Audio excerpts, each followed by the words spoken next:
Saya langsung menanggapi poin pertama. Ya gini. Apa maksudnya NU itu dengan kita sebagai landasan berpikir gitu ya? Kalau Nahdlatul Ulama namanya aja kebangkitan ilmuwan. Ya harusnya landasan Ya, berpikirnya itu ilmiah. Ilmiah itu kan kerja sistematis mencari kebenaran, mendekati kebenaran dan harus berani itu. Kemudian nomor dua, hendaknya perbedaan yang terjadi dapat disikapi dengan bijaksana. Ngomongnya itu harusnya sebelum sebelum polemik nasab ini. Telat kalau ngomong sekarang. udah Kita ribut sudah duluan ya. kita sudah dicaci maki segala macam itu. Kemudian nomor tiga, setiap pengurus, fungsionaris, pengurus dan kader Nahdlatul Ulama berkewajiban menjaga dan menegakkan hak dan martabat segenap warga tanpa kecuali. Itu juga telat. Di Banyuwangi itu sudah ada yang dibunuh oleh Habib. Seperti itu kemana NU melindungi Nahdien? Sekarang tuh fasenya fase kuratif gitu ya. Fase kuratif. Seperti orang-orang PBNU sekarang kemana waktu Rizik Sihab menghina Gus Dur? Nggak ada kan? Kenapa baru ngomong sekarang? Kemudian setiap fungsionaris, pengurus dan kader Nahdlatul Ulama berkewajiban mencegah perpecahan dan mendamaikan pertentangan. Itu solusinya harus bersikap adil. Seperti Dr. Ribut tadi. Perdamaian itu terjadi kalau ada keadilan. Kalau nggak ada keadilan, ya orang saling bertahan, menyerang, bertahan, menyerang, bertahan, menyerang balik gitu. Di sini NU, PBNU terutama gagal sebagai wasit. Dulu kan saya sudah bilang ke Roy Saham, nggak perlu percaya saya, tapi juga jangan percaya sama Robito. Buatlah tim pencari fakta untuk mencari kebenarannya. Itu sikap ilmiah. Dicari faktanya, baru diputuskan. Setelah diputuskan, baru kita damai lagi. Tapi setelah 3 tahun, PBNU diam saja. Itu kewajiban mencegah perpecahan dan mendamaikan pertentangan itu bersikap adil gitu loh. Tapi sementara ini kan diem aja. Kiai-kiai pribumi dihina pun diem aja. Budaya cagar budaya diubah diam aja. Kita nggak pernah mendengar tuh PBNU bersikap bagaimana nisannya Sunan Ampel berganti daripada aslinya, padahal itu merusak undang-undang, merusak undang-undang apa ya, cagar budaya. Nggak ada suaranya sampai sekarang. Sunan Muria juga Pak Sugeng. Nah makanya itu. Jadi apa yang dikatakan PBNU itu telat semua. Sekarang itu fasenya kuratif, bagaimana mencegah lebih buruk dan berdamai kembali. Satu-satunya jalan yuk Basul Masail. Berani nggak? Dulu tuh udah tahun berapa ya, hampir jadi itu. Disabotase oleh beberapa pengurus NU itu. Kemudian hendaknya setiap fungsionaris, pengurus istiqomah dengan dalam disiplin organisasi, dengan baiat jamiah. Menurut saya baiat dengan ilmu itu tinggi, derajatnya tinggi ilmu. Baiat tuh nggak boleh melanggar ilmu. Wong ilmu itu mencari kebenaran, lo baiat salah ya dikoreksi. Itu menurut saya lo ya. Kecuali kalau sumpah terhadap negara lain cerita. Terus apa ya? Saya rasa itu aja. Silakan langsung berdiskusi daripada nanti berpanjang lebar gitu. Monggo Mas Lutfi.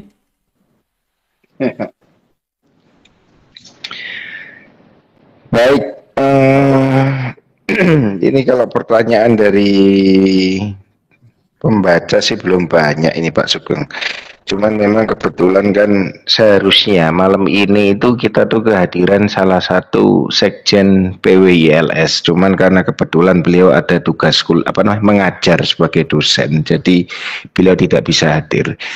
Cuman beberapa poin yang saya tangkap dari perbincangan dengan beliau adalah bahwa PWILS itu sebetulnya adalah suatu organisasi yang dibentuk untuk mengatasi hal-hal yang tidak bisa dilakukan oleh banom-banom NU. Misalkan pemalsuan makam, terus pemutarbalikan sejarah, termasuk klaim nasab-nasab palsu. Ketika hal-hal tersebut tidak bisa dilakukan oleh banom-banom NU, disitulah PWILS itu sebetulnya muncul. Dan PWYLS sendiri itu muncul juga dikarenakan tidak ada reaksi dari Banom-Banom NU, tidak ada reaksi dari PBNU terhadap permasalahan-permasalahan tersebut. Pemalsuan makam PBNU tidak bergerak, pembelokan sejarah PBNU tidak bergerak. Lalu terhadap Pak Lutfi.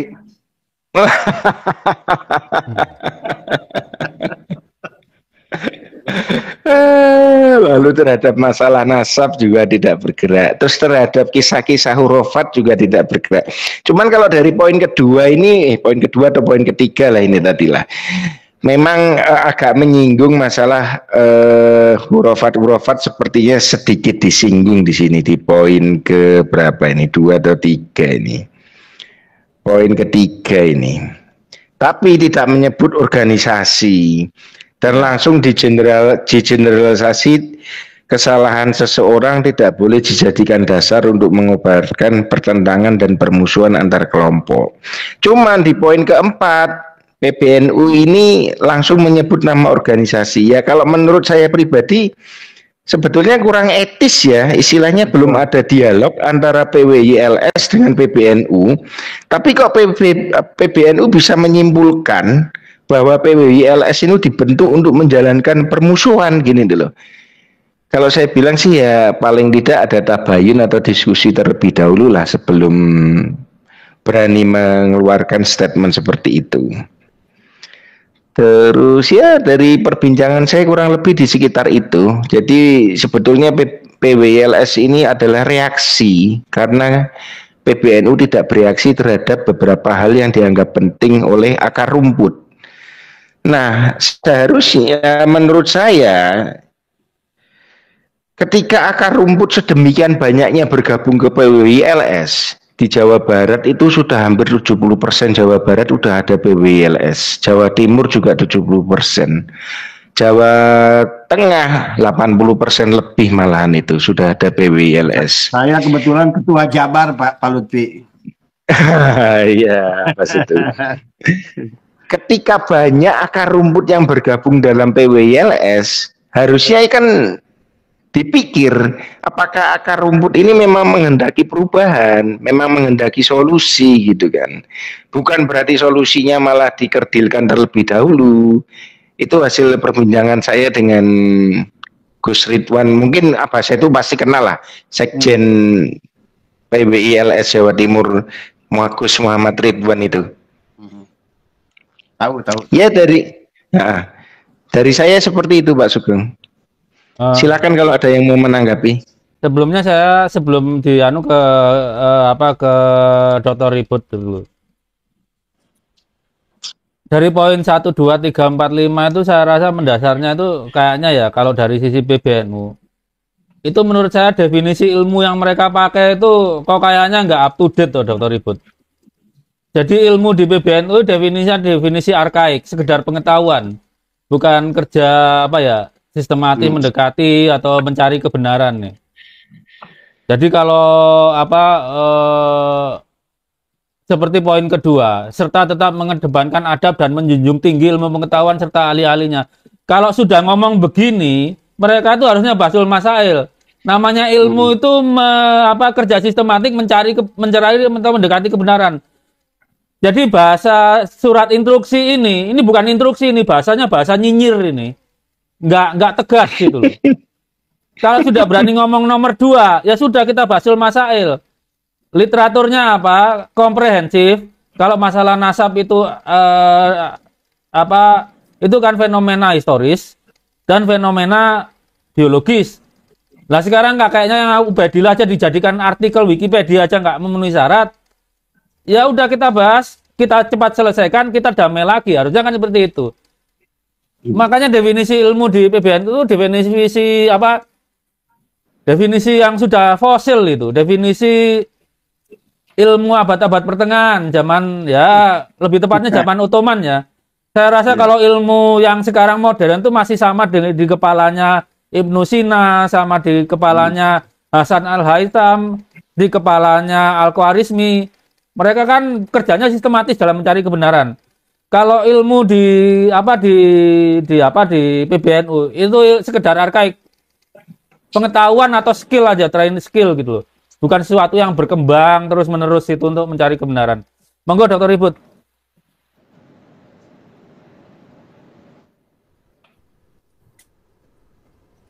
Suaranya masih di mute. Suaranya masih di mute, Dr. Ribut. Baik. Jadi kalau di tradisi NU ya, jadi memang kajian itu sudah ada upaya untuk dibuka dalam arti secara metodologis ya, secara epistemologis, yaitu kajian-kajian yang tidak lagi menggunakan pendekatan qauli, pendekatan tekstual, qaul ulama, tetapi menggunakan pendekatan manhaji. Tapi itu pun ada hierarkinya. Ketika yang qauli itu tidak ditemukan, baru kemudian menggunakan yang metodologis ya, menggunakan yang manhaji.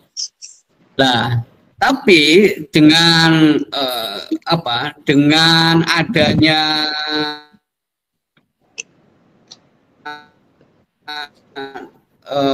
fenomena yang secara tidak cukup dengan qauli, tapi harus manhaji. Nah, ini yang tidak diterapkan sebenarnya. Ya mungkin karena berbagai faktor ya tidak diterapkan. Karena dulu termasuk Profesor Husain Aqil Al-Munawwar juga ikut merumuskan masalah manhaji itu, dan juga beberapa kiai yang akademisi yang merumuskan itu.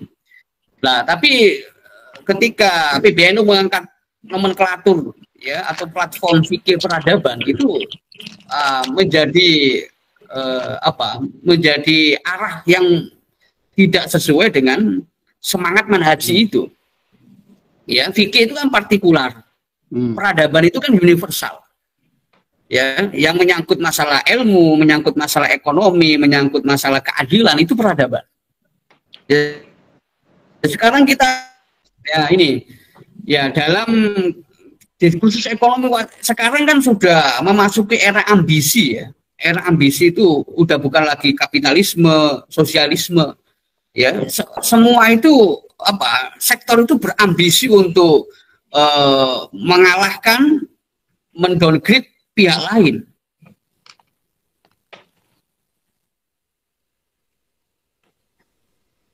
Hilang lagi suaranya. Nah, di era keilmuan juga demikian. Informasi, ya era liberalisasi informasi ya, kebebasan sumber sekarang ini yang mestinya memicu ya dari kalangan PBNU untuk mencoba bagaimana praktek manhaji itu bisa optimal. Ya. Makanya kalau dikembalikan kan al-ilmu ma'rifatul haqqi bidalilihi. Itu paling mudahnya gitu. Jadi ilmu kan mengetahui kebenaran dengan dalilnya. Jadi apa yang menjadi dalil dari kebenaran itu? Ya, kan dalam kajian akademik ya semua orang tahu lah mana itu kebenaran yang spekulatif, kajian filsafat, mana kebenaran relatif, kajian sains, mana kebenaran absolut, kajian agama. Ya, semua itu bisa didudukkan dalam porsinya. Lah Bahsul Masail itu kan kalau merujuk kepada basis tasawur ya, konsepsi. Lah ini kan sebenarnya mengarah kepada basis ontologi. Persoalannya, apakah tradisi kajian di kalangan NU itu sudah memberanikan diri untuk mengintegrasikan dengan pendekatan-pendekatan pendekatan ilmu modern. Ya, sebenarnya nggak disebut modern lah, ilmu salaf, tapi kalau pola pikirnya seperti Ibnu Sina, Al-Farabi itu pasti konsisten dan koheren.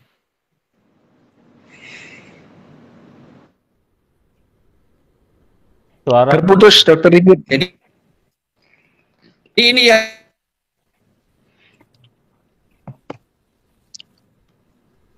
yang perlu dievaluasi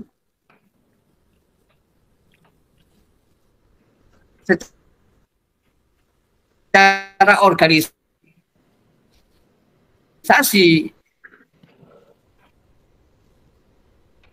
telat delay. Ada terputus, Dr. Ribut. Ya, malum jauh kan Sudan kan. Ya, Oh, ya, halo. dari Sudan ya. Ya, ya. Beliau di Sudan ini, Pak. Ya. Oke, Oh. sudah masuk ya. Ya. Ya, ini saya ringkas karena kendala sinyal ini ya. Jadi secara organisasi memang ya beliau-beliau di PBNU itu ingin mengharapkan koheren ya, satu komando lah dalam dalam persoalan kepemimpinan organisasi itu koheren. Tapi bagaimana dalam masalah keilmuan? Lah, apakah bisa merekonstruksi wadah baru Nggak masuk atau ke- bukan wadah baru? Ya, sebutlah semacam fokus baru itu Basul Masail misalnya persoalan sains misalnya.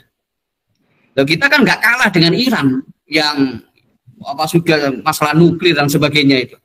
Kajian sains filsafat itu sudah menjadi bagian yang tak terpisahkan dari kajian-kajian hukum.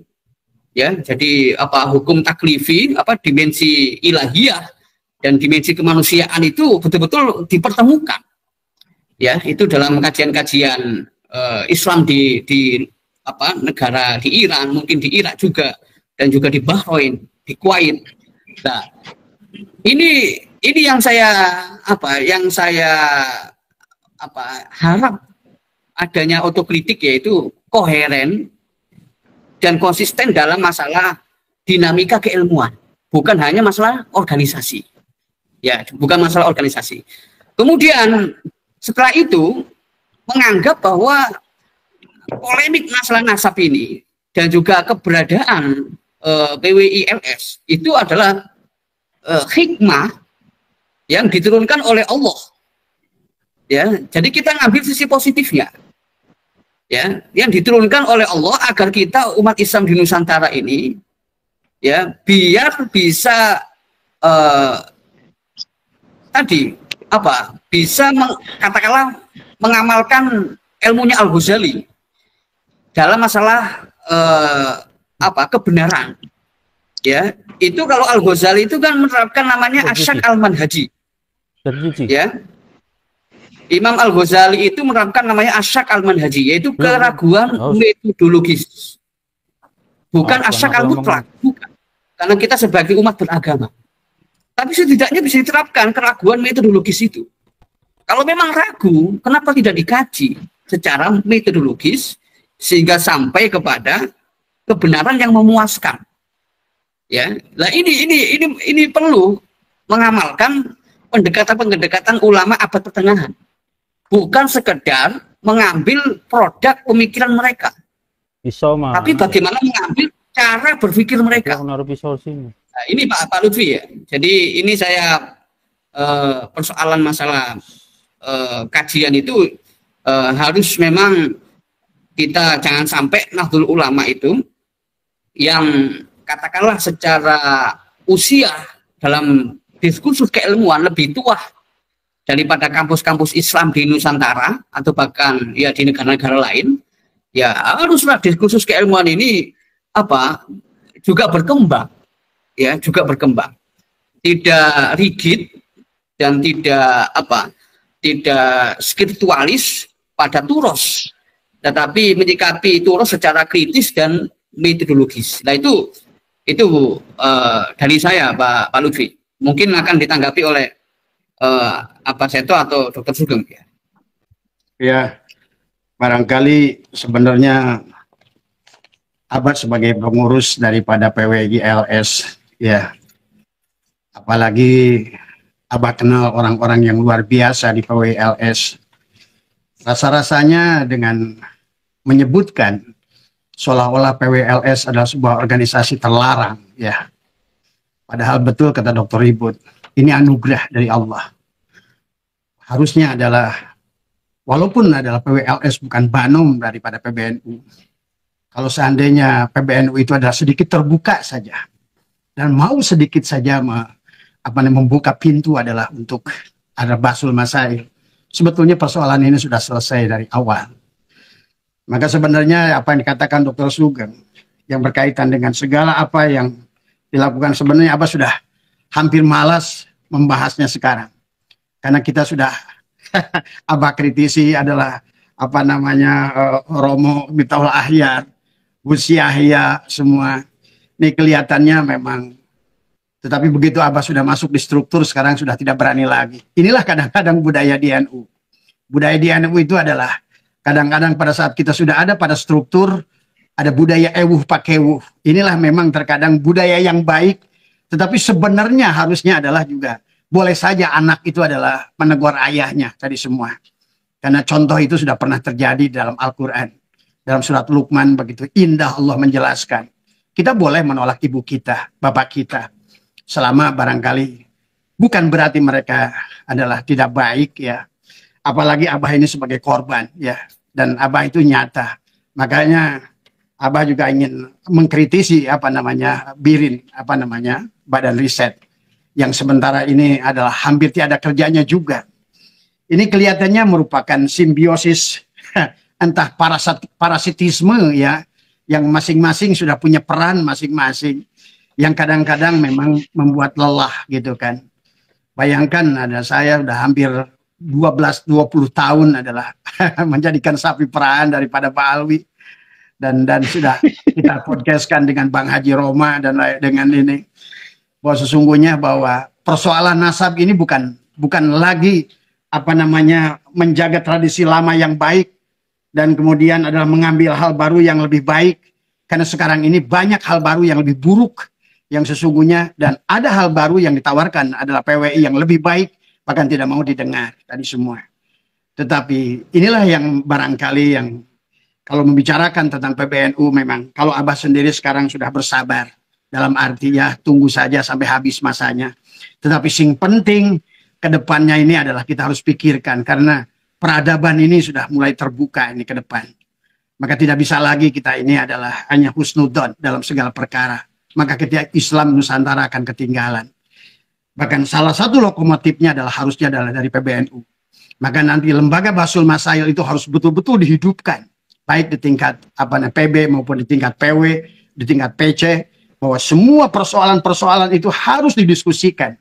Kenapa? Karena sekarang bahwa agama yang dibawa oleh baginda Nabi Muhammad ini sudah mendekati hampir 1500 tahun. Tidak semua khobar adalah benar. Tidak semua tulisan adalah juga benar. Maka itulah kita perlu Basul Masail. Adalah duduk bersama, kemudian kita adalah mencari kebenaran yang hakiki, kemudian bukan untuk saling menjatuhkan. Kan ini indah sebenarnya. Dan akan dengan inilah, kata Ali bin Abi Thalib, ilmu akan hidup dengan muzakarah. Dan Basul Masail adalah sebuah sarana yang sebetulnya sudah disiapkan untuk itu. Tapi kelihatannya dari sejak mulai diskursus nasab ini, bahkan lembaga Basul Masail tidak ada yang berbicara semuanya. Nah ini kan lucu tadi semua. Sama saja dengan Badan Riset. Badan Riset juga tidak ada yang mau bicara tentang masalah ini. Padahal kurang apa korbannya.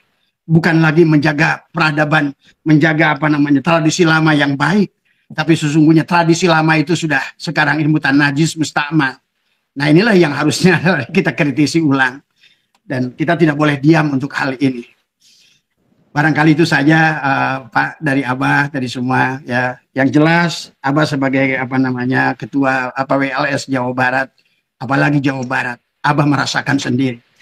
Di mana sekarang markas Ba'alwi itu sudah pindah di Jawa Barat. Majelis Rasulullah sudah ada di Jawa Barat. Dan semuanya juga PPI ada di Jawa Barat. Semuanya ada di Jawa Barat. Maka disinilah Jawa Barat adalah merupakan pertarungan yang sesungguhnya sebetulnya. Seharusnya adalah kalau pada saat lembaga PBNU maupun adalah PWNU tidak mengambil alih pada saat ada persoalan di tengah-tengah umat yang berkaitan dengan bab ilmu tadi semua. Maka akhirnya akan terjadi adalah tadi mujadalah yang terjadi. Ini juga akibat salah. Padahal seharusnya kalau seandainya lembaga ini berfungsi dan ada lembaga Basul Masail, seharusnya tidak akan sampai PBNU menulis surat semacam itu. Yang sebenarnya surat itu harusnya menampar dirinya sendiri. Tadi semua. Betul kata Dr. Sugeng. Ngapain dibicarakan lagi hari kata Pak Rupi tadi? Buat apa dibicarakan hari ini? Ini sekarang ini udah betul-betul carut marut. Kalau mau sebelum membuat surat itu, betul harusnya ada tabayun dulu. Jangan menyebutkan nama. Kalau di dalam poin yang ketiga atau keempat itu adalah mengatakan lebih kalau Kiai Imad barangkali lebih ke husnudon tadi semua. Tetapi kalau menurut Abah tidak husnudon karena sudah menyebutkan nama. Kalau begitu itu adalah poin itu untuk berlaku untuk semua bahwa PC, pengurus PW, Banom tidak boleh terlibat dengan organisasi manapun tapi tidak menyebut nama, itu boleh, nggak ada masalah. Memang seharusnya begitu, gitu loh.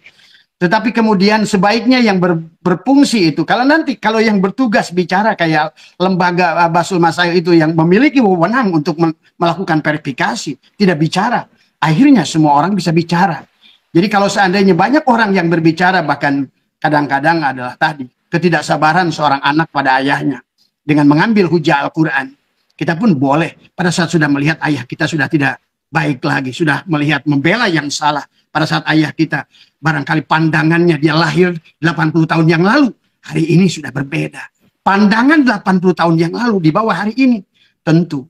Maka kisah Ibrahim dan Ismail seharusnya adalah akan terus berlaku setiap zaman sebenarnya.